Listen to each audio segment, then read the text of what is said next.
We have freedom of information in both British Columbia and Canada. So I first inquired from the province because I was relatively close to the people there, so I thought I could probably find out more from it than I might from Canada. However, I did get a quick response from the province saying basically they knew nothing about it and they couldn't help me. It took a long time for me to get a response from the federal government. I requested the information through the Freedom of Information legislation in about 2013, I think it was.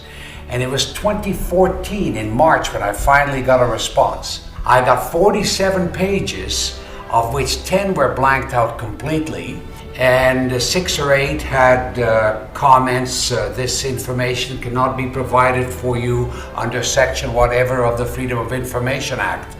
So I didn't get all the information. There's a lot out there that they haven't told us, but they told me enough that it basically confirmed for me and for all of those that the report was provided to that yes, it was happening. And I think there needs to be more an awareness among the people. The more we talk about chemtrails, what's happening, we're being rained upon with aluminum, barium, strontium, all of that, and the effects, of course, we're feeling here as well. It's recognizing the report from the federal government, Canada, that this will affect geoengineering, as they call it, chemtrails, solar radiation, whatever you want to call it, will affect climate. It's reflecting back the sunlight, but it also recommends or recognizes in the report that it's going to have different effects in different places. The moment governments admit that this is happening because of what it is they're doing, there's a liability, there's a responsibility,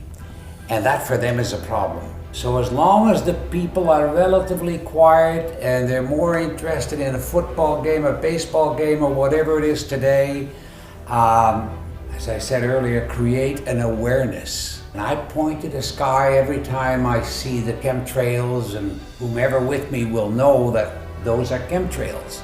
If I'm not doing it, my wife will certainly do it. Lillian points it out every time to everyone, and that needs to happen. I guess for the most part, the populace still thinks that governments can't do that to us. It's impossible, but it's happening. Mm-hmm. If the government came out, or the bureaucracy or whatever came out and said, we're very involved in genetically modified foods, or we're creating chemtrails, which means that you're being rained upon with aluminum or whatever, that would probably not go over too well. That would be politically very unpopular. You would have an outcry, you would have a protest, you would have a mini revolution.